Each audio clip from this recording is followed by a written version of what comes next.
بسم اللہ الرحمن الرحیم۔ ریبہ اسلامک اسٹوڈیو میں آپ سب کو خوش آمدید۔ کیسے ہیں آپ سب لوگ؟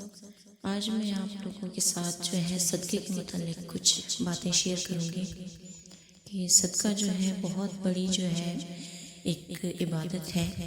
اس کو اللہ تعالیٰ نے پسند کیا ہے اور یہ آنے والی مصیبت کو بہت ہی اچھے انداز میں اچھے طریقے میں ڈال دیتا ہے یا اس کو ختم کر دیتا ہے اللہ تعالیٰ کے حکم سے۔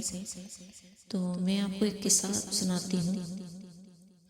حضرت عیسیٰ علیہ السلام کے زمانے میں جو ہے ایک اور لڑکی تھی، اس کی شادی لگی ہوئی تھی۔ تو حضرت عیسیٰ علیہ السلام وہاں سے گزرے تو انہوں نے دیکھا تو بولنے لگے کہ یہاں پر کل تو فوتگی ہو جائے گی، آج یہاں پہ خوشی کا سماں ہے اور کل یہاں پہ فوتگی ہوگی، غمی کا سماں ہوگا۔ اور یہ بات کہہ کر حضرت عیسیٰ علیہ السلام چلے گئے۔ تو وہاں سے وہ کسی اور علاقے میں چلے گئے۔ جب وہ واپس لوٹے دوسرے دن آئے تو وہاں سے گزرنے لگے تو دیکھنے لگے کہ دیکھتا ہوں کہ کل تو یہاں پہ خوشی کا سماں، تو آج جو ہے یہ لائٹنگ ہو رہی ہے، بتیاں لگائی جا رہی ہیں اور شامیانے لگے ہوئے ہیں، شادیانے بج رہی ہیں۔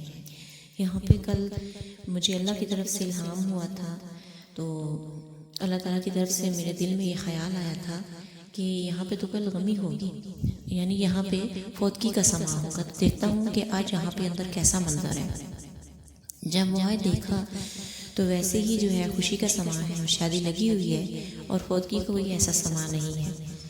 تو حضرت عیسیٰ علیہ السلام بڑے حیران ہوئے کہ یہ کیا ماجرا ہے۔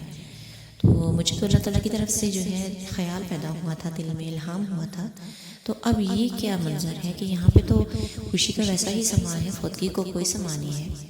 تو حضرت عیسیٰ علیہ السلام اندر چلے جاتے ہیں، شادی والے گھر اندر جا کر دیکھتے ہیں کہ بیٹھے ہیں اور پوچھتے ہیں کہ میں نے کل یہاں پہ ایسی بات کی تھی تو آج یہاں پہ ایسا کوئی منظر نہیں ہے، تو یہ کیا ماجرا ہے، تو یہ ایسے کیوں بات جو ہے غمی میں نہیں بدلی، اس کے پیچھے کیا وجہ ہے۔ تو دیکھتے ہیں کہ جو دولہا تھا وہ بیٹھا ہوا ہے اپنی چرپائی پہ اور آس پاس لوگ ہیں اور خوشی کا سماں ہے، اور جو دلہن ہے وہ اندر کمرے میں تیار ہو رہی ہے۔ اس کو بلایا گیا تو اس سے پوچھتے ہیں تو وہ کہتی ہے کہ میری شروع سے عادت ہے کہ میرے دروازے پہ جب بھی کوئی آدمی آتا ہے تو میں اس کو اللہ تعالیٰ کے نام پہ صدا لگاتا ہے، یا ویسے بھی کوئی جب کچھ مانگنے کے لیے آتا ہے تو میں اس کو خالی ہاتھ نہیں لوٹاتی، میں اس کو پلیٹ میں تھوڑا سا آٹا ڈال کے یا اور جو کچھ بھی ہو میں اس کو دے دیتی ہوں۔ تو آج میری جو شادی کا ٹائم تھا تو میں تیاری کے لیے لگی ہوئی تھی، تو تیار ہونے سے پہلے مجھے خیال آیا کہ دروازے پہ کسی کی نے دستک دی ہے، روزانہ ایک فقیر آتا ہے، تو میں نے فوراً جو ہے پلیٹ میں آٹا ڈالا اور میں نے جا کے اس کو 7 کھجوریں لی اور اس فقیر کو جا کے میں نے دے دی۔ تو اس فقیر نے مجھے دعا دی اور وہ چلا گیا۔ تو میری یہ عادت ہے، تو میں صدقہ دیا کرتی ہوں، تو اس وجہ سے اللہ تعالیٰ نے جو ہے میری خوشی کو برقرار رکھا ہے۔ تو عیسیٰ علیہ السلام بڑے حیران ہوئے اور کہتے ہیں کہ میں باہر جا کے دیکھتا ہوں، تو وہ یہ بات سن کے عیسیٰ علیہ السلام باہر آ گئے۔ باہر آ کے دیکھتے ہیں دولہا اپنی چرپائی پہ بیٹھا ہوا ہے اور اس کی چرپائی کے نیچے ایک بہت بڑا سانپ اور بیٹھا ہوا ہے نا، منہ کھولے ہوئے استہا بیٹھا ہے۔ تو عیسیٰ علیہ السلام اس دولہے سے پوچھتے ہیں کہ آج تو اس گھر میں جو ہے فوتگی ہو جانی تھی، غمی کا سماں تھا، اور یہاں پہ تو خوشی کے شادیانے بج رہے ہیں اور ایسا کوئی منظر نہیں ہے، میں بڑا حیران ہوں۔ تو وہ دولہا بولا، وہ کہتا ہے کہ میں جس وقت اس گھر میں داخل ہوا تو میرے پیچھے پیچھے ایک سانپ آیا، استہا آیا، اور میں آ کے اس چرپائی پہ جب بیٹھا تو یہ استہا میری چرپائی کے نیچے بیٹھ گیا۔ تو میں بڑا حیران ہوں، جب بھی یہ آگے مجھے ایسے لگتا ہے کہ جیسے یہ مجھے ابھی کاٹ لے گا، یہ منہ کھولتا ہے اور میرے نزدیک آنے کی کوشش کرتا ہے، مجھے کاٹنے کے لیے آگے بڑھتا ہے۔ جیسے ہی منہ کھولتا ہے تو اس کے منہ کے آگے میں نہیں جانتا کہ کیا چیز آڑے آ جاتی ہے، یہ مجھے کاٹ نہیں پاتا۔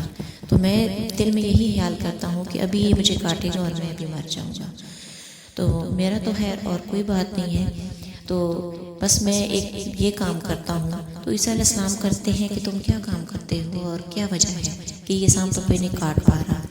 تو وہ بولا کہ اس کے پیچھے ایک ہی وجہ ہے، میرا تو اور خیر کوئی اتنا خاص عمل نہیں ہے، لیکن میں جب بھی گھر سے نکلتا ہوں تو میں یہ کام کرتا ہوں، گھر سے نکلتے وقت میں اپنے جیب میں تھوڑا سا باجرہ، تھوڑا سا گندم کے دانے اور تھوڑے سے چاول کے دانے میں اپنی جیب میں ڈال لیتا ہوں، اور میں جہاں جہاں سے گلی کوچے سے راستے سے یا جہاں کہیں سے بھی گزرتا ہوں میں تھوڑا تھوڑا باجرہ دانے اور چاول کی جو ذرے ہیں وہ ڈالتا جاتا ہوں، چونٹیوں کے لیے، پرندوں کے لیے وہ ڈالتا جاتا ہوں۔ تو میں کہتا ہوں کہ جب میں یہ ڈالتا ہوں میں اپنی طرف سے صدقہ کر کے ڈالتا ہوں، تو ہو سکتا ہے اس صدقے کی وجہ سے، اس عمل کی وجہ سے اللہ تعالیٰ نے مجھے روک دیا ہو۔ تو حضرت عیسیٰ علیہ السلام کو اللہ کی طرف سے جو ہے الہام ہوا، تو وہ کہنے لگے کہ اے بندے، آج تیری موت تھی اور تو نے اس گھر سے اٹھ جانا تھا، اور اسرائیل نے یہاں پہ آنا تھا، اور اس گھر میں خوشی کی بجائے غمی کا سماں ہو جانا تھا۔ تیرے اس نیک عمل کی وجہ سے اور تیری بیوی کے صدقہ کرنے کی وجہ سے آج اللہ تعالیٰ نے اس غمی کی سماں کو تم لوگوں کا خوشی کی سماں میں ہی بدلے رکھا۔ مطلب یہ اس گھر میں جو ہے آج غمی نہیں ہوئی، تم لوگوں کو اللہ تعالیٰ کا یہ عمل اتنا پسند آیا، اتنا پسند آیا، تمہارا یہ چاول کے دانے ڈالنا، باجرہ ڈالنا اور جو ہے گندم کے دانے ڈالنا، یہ صدقہ جو ہے تم نے جو کیا، تم ڈالتے ہو، یہ سانپ کے منہ کے آگے آڑے آ گیا ہے۔ جب یہ سانپ تمہیں کاٹنے کے لیے آگے بڑھتا ہے تو اس کے آگے یہ صدقہ ڈھال بن جاتا ہے اور یہ تمہیں کاٹ نہیں پاتا۔ تو آپ خود اس بات سے اندازہ لگائیں کہ صدقہ کتنی بڑی نعمت ہے اور کتنی بڑی جو ہے ہمارے دل پر یہ اللہ تعالیٰ نے یہ ایک صدقہ ہمارے لیے بنایا ہے کہ ہم اس کو کریں۔ جب ہم اس کو کرتے ہیں تو ہمارے لیے آنے والی مصیبت جو ہے وہ ٹل جاتی ہے، یہ ڈھال بن جاتا ہے صدقہ ہمارے لیے۔ آپ لوگوں کی گنجائش زیادہ کی ہے زیادہ دیں، تھوڑے کی ہے تھوڑا دے دیں۔ اللہ تعالیٰ ہمارے دیکھنے کے عمل کو نہیں، ہماری نیتوں کو دیکھتا ہے کہ ہماری نیت خالص ہے۔ اگر آپ کی تھوڑے کی گنجائش ہے تھوڑا تھوڑا کر کے دے دیں، کوئی بات نہیں۔ اب چوٹیوں کو، کووں کو، پرندوں کو تھوڑا تھوڑا کر کے روٹی کے ٹکڑے ڈال دیں، باجرہ ڈال دیں، چاول کے دانے ڈال دیں، گندم کے دانے ڈال دیں، کچھ بھی ڈال دیں۔ جو وہ پرندے کھا کے اڑتے ہیں تو آپ کو ایک دوا دے کے اٹھتے ہیں، وہ آپ کے لیے صدقہ جاریہ بن جاتا ہے۔ تو یہ بہت بڑی